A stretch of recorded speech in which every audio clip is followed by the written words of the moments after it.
Say you're in the market for a new hatchback, two different vehicles come to mind, a WRX and a new GR Corolla. So today I've got both. They're both all-wheel drive. Both of these are manual. Now the WRX is a sedan version, but you can get this as a hatchback. And today I'm going to review what's similar and what's different, just in case you're in the market for either of these two vehicles. My name's Aiden with Upper James Toyota. We're gonna take a closer peek to see what these two offer and to see which one would suit you better. So let's get ready and check out this video.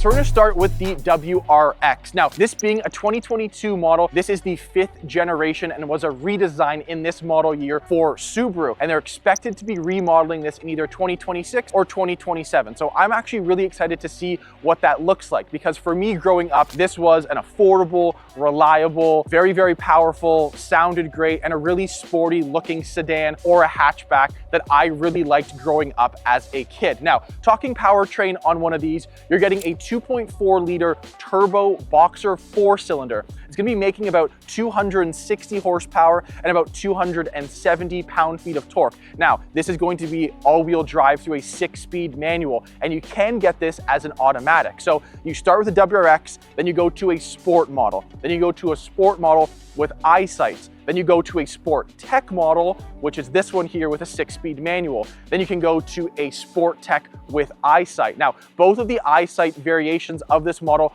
are only gonna be offered as an automatic. Now, I'm not too sure why that is, but if you're going to be asking me, I think it's gonna be about their safety features. Eyesight is one of their forward-facing pre-collision safety features, which is only offered on automatic versions, just like ours, with our pre-collision braking and our lane trace assist only offered on vehicles that typically are coming automatic from Toyota. Now, front end of this, I think they did a really good job redesigning this vehicle. I know this is a 2022 versus a 2023 GR Corolla behind me, but I still think for the remodel year of this vehicle, they did a very good job at styling it, with also keeping a lot of the things the same as prior generations, just like this massive hood scoop. Now, I know that could change depending on an STI version or, a base WRX, whatever you're looking for, but I still think it's one of those Subaru touches that you can kind of spot it on the road and be like, okay, that's something that's been around for a few years, which I am definitely going to be a huge fan of. Now, looking at the front styling of the new generation WRX. Now, this color, solar orange, is definitely bright and very in your face, but I'm actually gonna be a big fan of that. I think that manufacturers these days, they're very, very common with a black, a gray, a silver, a white. So I like how it's a little bit different, and obviously you can kind of spot it on the road versus any other of those standard colors that you see. Now, if I'm looking at the front grille and the front styling of this car, I think they've done a very good job to redesign it, but also keeping the same Subaru WRX look, which I have loved since I started getting into cars probably in my high school days. The only thing I will be saying that I'm maybe not the biggest fan of on the front end of this vehicle is going to be the grille and this big plastic piece on the front bumper. Now, I know different manufacturers will basically keep this as a plastic piece in case you hit something or something breaks off, that versus say carbon fiber or a different material or maybe like an aluminum panel. It's obviously gonna cost a lot less to repair, but I think it's just a big eyesore. I find there's a lot of plastic on this car with the side rocker panels, the front end here, and for me, I'm just not a huge fan of it, and I know why a manufacturer wouldn't go that route to change it around, but at least I wish it was a gloss black plastic or just something a bit different that didn't stick out like this, because it's very obvious of this matte black plastic on a color like this, which is very bright. Now, I do like the front end, how they've redesigned these headlights, and yes, it actually does kind of look a little bit similar to Toyota's in a sense, especially the rear lights of these. I think they look very similar to a GR86, and it's kind of cool that Subaru and Toyota kind of went half and half in on, say, the new BRZs and the 86s, because I think that, they're gonna share a lot of similarities, and in this sense, the front end, especially these headlights, I think you can kind of see some of the similarities as well. Now, I do like how they have fog lights on this vehicle. They've kept that around on a WRX for a while, and I think that's a good addition for front lighting. Now, if I'm gonna be throwing this up against the front end of the GR Corolla, that's where my opinion is going to sway to Toyota's side. So, taking a closer look onto the front end of the GR Corolla. Now, this being a circuit edition, it is very, very limited. Now, this was the first run of the GR Corolla. So this is the 2023 model. However, 2023, it's now almost 2025. The cars look very, very similar, but I think that this look on the Circuit Edition is going to be my favorite out of the 3 trim levels this could have been offered in 2023. You had a base core up to a Circuit, and then even more limited was a Morizo edition. Now, I've actually only ever seen those once. One of our sister stores, which is Red Hill Toyota, actually had one come in, and that is the most track-focused rear back seat delete version of a GR Corolla that you can get, and the most limited. I believe only 40 came to Canada, so very, very small numbers on that vehicle, but also very, very cool that they offer, these very exclusive trim levels for a vehicle like this. Now, the GR Corolla is going to be a little bit of a different powertrain than the WRX. It's a 1.6 liter turbo 3-cylinder. So a very different engine, but it's been making a lot of horsepower. It's at 300 horsepower, which is going to be all-wheel drive and about 280 pound-feet of torque. So some very serious numbers for our most, performance-based hatchback that we offer. It'd be very cool if Ford was still in the market making a performance-based hatchback, because I think one of these up against a Focus RS, for example, would have been a very, very cool vehicle if you could still get those brand new, because obviously now they are discontinued. But with this one being in front of me, this is featured in heavy metal, a new color introduced in 2023. I think it's awesome. It's very close to our magnetic gray metallic, which is a very common color on a RAV, which is like a dark metallic-y gray color, which I think is a very popular one, but I'm going to be more in favor of this one. I think that magnetic gray is too close to a black, and I think this one's a little bit lighter with that magnetic shine that makes it look, very interesting when you're seeing them on the road, and just something a bit different, just like that solar orange. Now, looking at the front styling on a GR Corolla, I think the hood scoops, the hood vents, the front end design with this massive active grille with active aero, I think they've done a very, very good job at keeping something super performance-based, but also super practical. And I'm also happy to say that versus the WRX and this model right here is the fact that this is actually gonna color match the color of your vehicle. There's not a whole lot of plastic on the front end minus your plastic grille. So I think it kind of rounds off the car a little bit better. Now, this does have fog lights. They're more situated into the middle or the bottom corners of the actual grille, which I think is pretty cool. And there are a couple interesting things on a GR Corolla that they've kind of added that, make it look a little bit more exclusive. One of those being that if you actually look right through the vents in the middle, you will see written on your intake GR4, which basically symbolizes that you're in an all-wheel drive GR branded or Gazoo Racing branded Toyota, which I think is a really, really cool touch. And they've added a couple small little spots around the sides of the vehicle and the back of the vehicle that I'll show you in a little bit that are exclusive just to this model alone. All right, now jumping back to the WRX, I'm gonna be starting with my favorite feature on this vehicle, which are going to be these 18-inch alloy wheels. Now they're finished in like a gunmetal gray, which I'm going to be more in favor of than say an all black wheel. I think that's going to hide some of the dirtiness and the brake dust that you will be, tracking up on these vehicles when you're driving this every single day, which is basically what this vehicle is meant for. It's all-wheel drive. It's definitely an everyday car. It could be a summertime car. You guys can let me know down below in the comments what you would use either of these vehicles for. The one thing I'm not going to be a huge fan of is going to be all of this plastic that's going to be covering your wheel wells and obviously your rocker panels, from the front end of the vehicle all the way to the back of the vehicle. I just think it's such an eyesore, especially with this color being so bright and in your face. Now, it's weird because it's this interesting texture to it. It's not just a flat plastic piece. It actually has these interesting little like hexagons almost inside, which I'm just not a huge fan of. I think it just really doesn't round off the vehicle as well as I'd hoped maybe it would when they did redesign it. Now, like I mentioned on the front, I know why they did it. I'm just gonna say I'm not the biggest fan of it. I think having active air vents, it's cool. It's cool having a performance-based car that's gonna have some of that active aero and some things that will be obviously enhancing your driving performance or track performance, or depending on what you're actually using this vehicle for. The one thing though I will say that I'm a huge fan of is going to be on the roof of this, which is going to be a sunroof. Even though this vehicle is performance-based, you still get a sunroof. And I know that adds some weight onto a vehicle. And I know that manufacturers typically try and get away from the use of a sunroof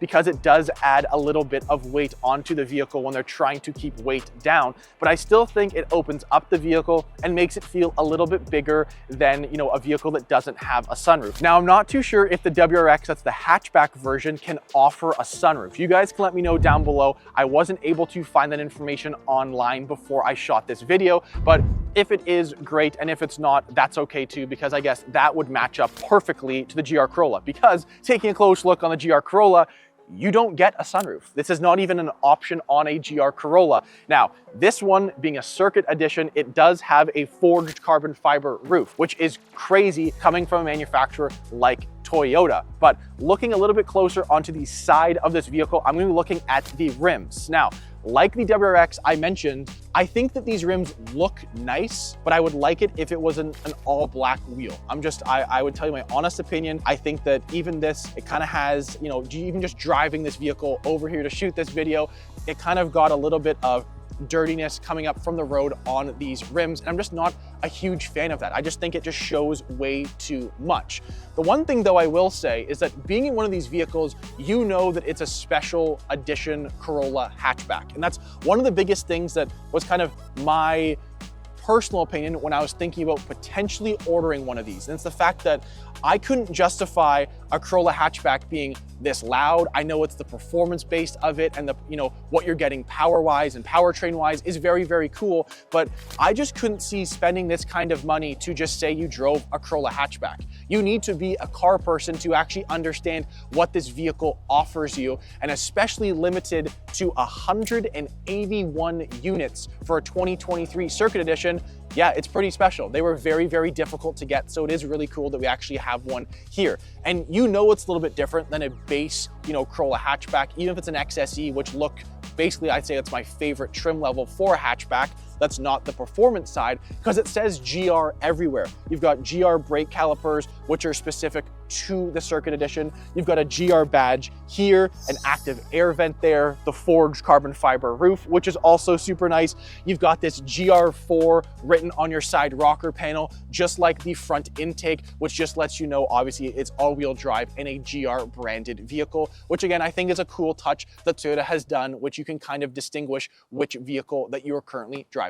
All right, now onto the back end of the WRX. First thing my eyes go to is this black gloss plastic strip. If they had this on the rear bumper, on the side rocker panels, and on the front, that just would have done it for me. I would have been loving the styling of this so much more if they just put this down here. I don't know, I think it just looks so much better, and it's interesting. This is the only gloss plastic you'll be seeing on this vehicle at all. And I wish that they would have just well-rounded the vehicle a little bit better by throwing that on the rocker panels and all the other places I have touched on. Now, the cool thing about the lighting, which I mentioned on the front end of this, is that these tail lights are basically exactly what you get on a GR86. And I know that Subaru and Toyota kind of helped with the Boxer 4-cylinder engine, and oddly enough, a new GR86 and a new BRZ, for example, the actual engine cover, it says Subaru on the engine, even though it comes from Toyota. So they were kind of half and half making the new Boxer 4-cylinder, which I think they've done a pretty good job at, but it's interesting how they've kind of kept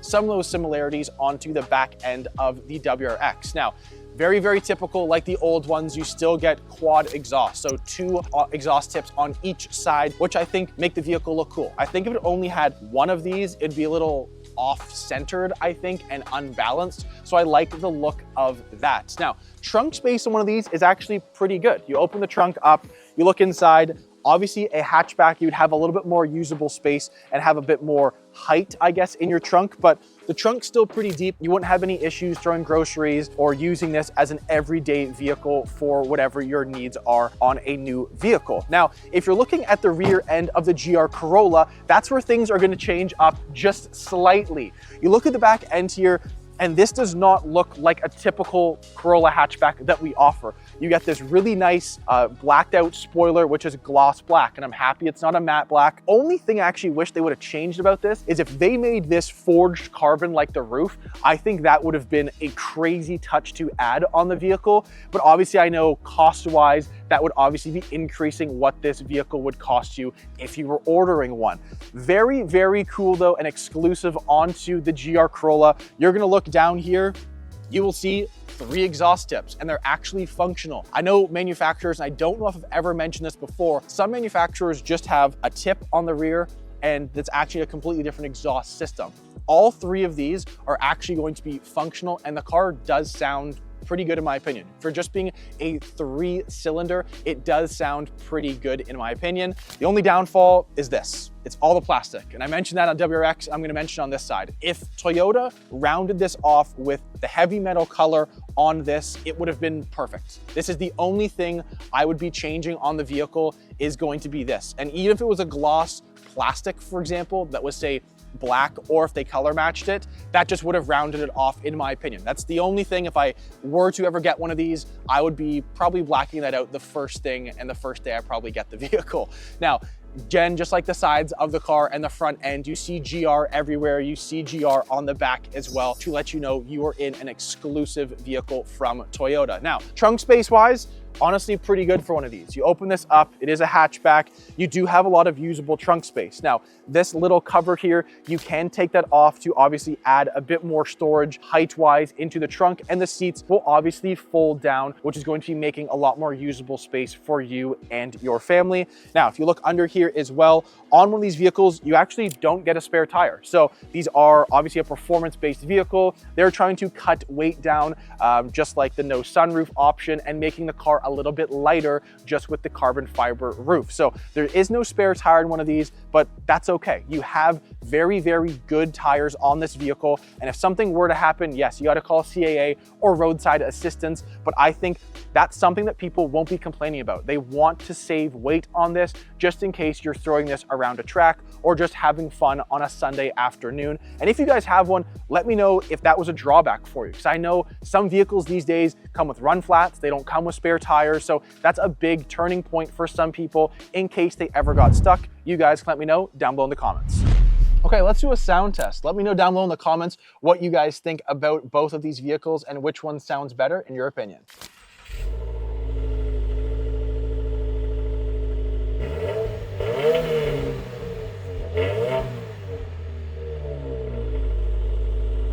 Doesn't sound too bad. From only being a 4-cylinder, it's not terrible. We're gonna jump in the GR Corolla and see how that one sounds.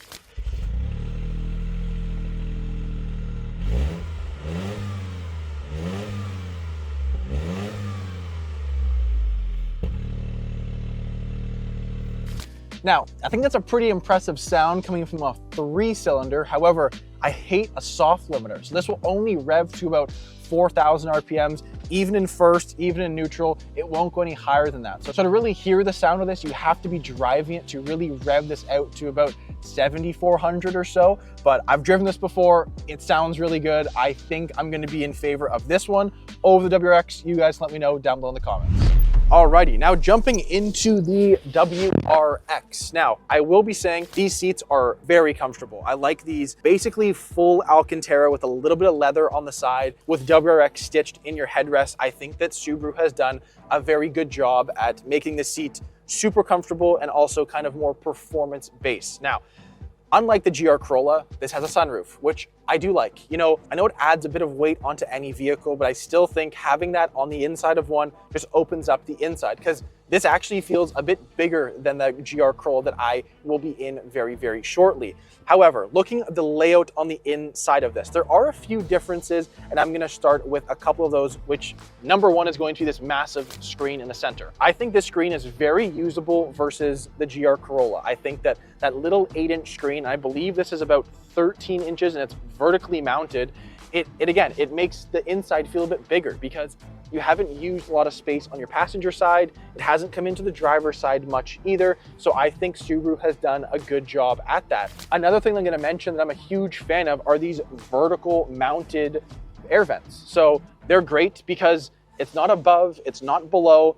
If it was below, it wouldn't be as practical. I think that having them like this, it definitely rounds off the inside of this vehicle a little bit better, and it would be a little bit nicer rather than having these two vents mounted on the top, which I just wouldn't be a huge fan of if you're gonna be asking for the option of either or. Now, a similarity though between these two is that the keys actually do look very, very similar, and this key is actually directly derived from the GR86. So again, I know it's the same vehicle. They went hand in hand on making the engine, and a lot of similarities between the two, but I still think it's interesting because we offer a key very, very similar, minus it just says Toyota. The big difference on this vehicle is going to be your 6-speed. The reverse in the GR Corolla is actually to the left and up. the WRX is going to be to the right and down. And if I'm looking at the throws, I go up, I go down. This feels like my GR86. This doesn't feel like these long throws like the GR Corolla has. And I do like the bite point of this clutch a little bit better than the GR Corolla. I just think it's a bit more usable, especially in bumper to bumper traffic. Now, that one has the IMT system to make it a little bit easier in that situation if you're ever stuck in traffic, and obviously being very close to Toronto and with our highways, yes, it's inevitable you're not going to run into some traffic. The only thing about this one is that this doesn't have the IMT system, and I'm actually not going to complain about that, because I think that having this clutch and the way that it feels driving it is actually a bit more usable than the GR Corolla. The clutch is a little bit more forgiving in this one. It's not as, drawn out like the GR Corolla is, because I've driven that a few times and I've definitely come a little bit closer to stalling than, say, this WRX. So a little bit interesting to see what they have done there. Now, a couple of convenience features that they don't have in this one that they do have, say, in the GR Corolla and vice versa. Like I mentioned, the screen is a huge give and take for me, just like the sunroof. Another big one though is actually the heated steering wheel. This is not a heated steering wheel, but it is a flat bottom steering wheel, which I like. It's very usable because if you're taller like someone like myself, it doesn't round off and hit your knees, like another vehicle maybe would. So I wish that we offered more flat bottom steering wheels. I think that more performance-based vehicles do offer that. And I know that if you go like supercar or hypercar level, yes, everyone has different steering wheels, but I do think a flat bottom and just, a very affordable and practical sport or a summertime or a Sunday car is very usable in our market. So kudos to Subaru for doing that. The one thing I will say that is interesting versus, the GR Corolla and actually sitting in this is looking at your hood scoop on the front end of this vehicle. It doesn't really block a whole lot of visibility, but you definitely feel like you're in more of a performance-based car. And you're sitting in the GR Corolla, you see the hood vents, and obviously that's exclusive to just that circuit edition. However, being in this vehicle, yeah, for being kind of a mid-level, I guess to say, is that I do like the look of it. I think that it makes you feel a little bit more sporty on the road and kind of gives, your typical eyesight. And I remember growing up and learning how to drive, I didn't have a hood scoop on the front end of my car. So it's one of those things that you can kind of distinguish, okay, you're in something a little bit different than, say, a regular vehicle that didn't have any hood scoops on the front. Now, talking about back seats, I'm not going to jump into the back, but they actually do have very usable space. I know that one of my buddies growing up had one of these vehicles. They were fast, they were loud, you can put an exhaust on it, they were easy to tune. There is so much potential getting into one of these vehicles. And also it's nice that it's very usable as well. So you do have a lot of space in the back. They hold the same pattern for the seats in the front that they do in the back, minus there's no WRX logos on the rear end of your actual headrest for any of your rear passengers, which is fine. I wish they would have added a little touch like that. But again, this being a performance-based vehicle, I think most people would just be driving this with 1 or 2 people. And if you own one, let me know. I want to know what you guys actually use yours for. Have you tuned it? Would you guys be, persuaded to get into, say, a GR Corolla or one of Toyota's performance-based vehicles? I'm always interested to see what other people have to say. Now, enough about the WRX. I'm going to jump into the GR Corolla and see what the interior of that one has to offer. All right, guys, now taking a peek onto the inside of the GR Corolla Circuit Edition. Now, I know this is a very limited production vehicle, and they definitely have made a couple enhancements on the inside to make it feel a little bit more exclusive. Number one is going to be all the GR badging. So you get it on the back of your key fob.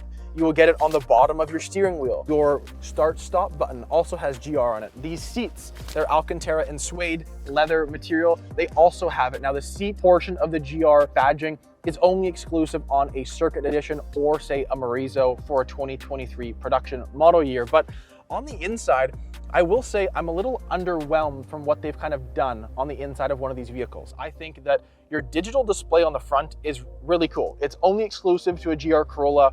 We don't offer this tachometer and digital screens on any other vehicles with this sort of layout. But the main eyesore for me is just going to be your center console here. I think that everything in the center, minus the actual 6-speed manual, which this vehicle is only offered in, you can no longer get a Corolla hatchback in manual. So that's the one thing that I could tell you, you're in something a little bit different. But other than that, your wireless charger, heated seats, and all of your climate controls with your infotainment in the middle here is all the same as a regular Corolla would be. So I wish they would have done something just a little bit different to kind of distinguish this versus, another Corolla hatchback that we have. Now, if you're someone who likes simplicity and doesn't need a whole lot of crazy features on the inside, this is a very driver's focused car. Everything that you need on the inside of the vehicle is directly in front of you. You've got a G meter, you've got where all the power is going on the vehicle, which you actually can toggle with this button down here. You can select where the power is actually going. So right now it's 60 in the front,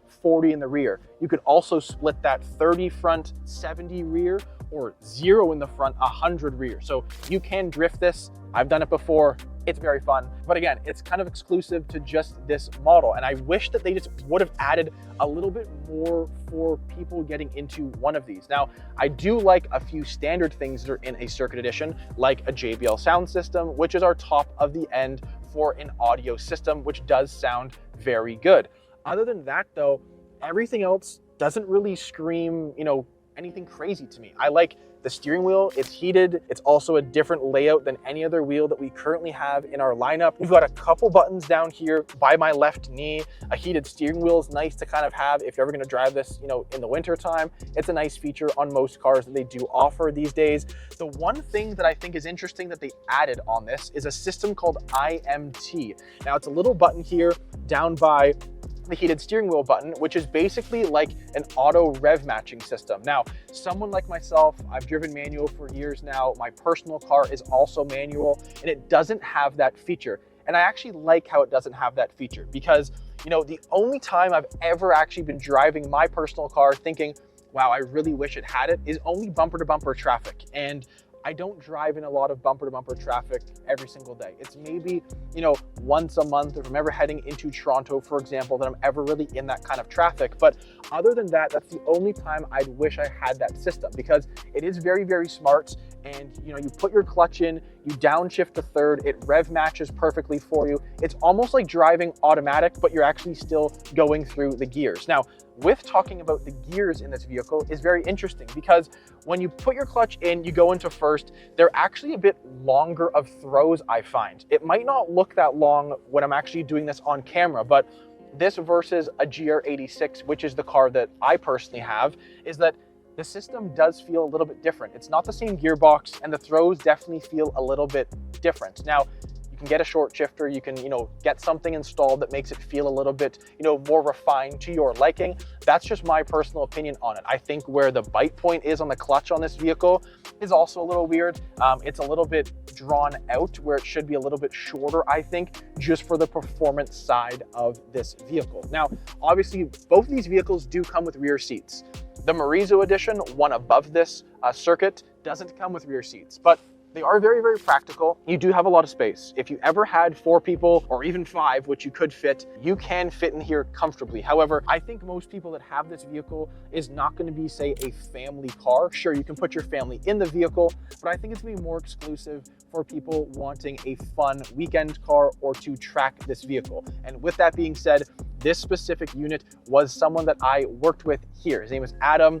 He had this vehicle for about 2 years. He's got a family. He drove this on the weekends, maybe to Fortinos, a couple small things here and there. He bought this brand new from us in 2023, and I can tell you this car has 1,127 kilometers on it. So not a whole lot of driving on this vehicle, but again, that's okay because it's specific and it's a very, very, very small market for one of these vehicles. And since they're so limited, it's cool that it wasn't driven 100,000 kilometers in a year and a half for say. It's actually very, very, very low mileage. So if you're in the market for a used one, this is here and available right now. Not too sure how long it will be here for, but it is here just in case you're in the market for one.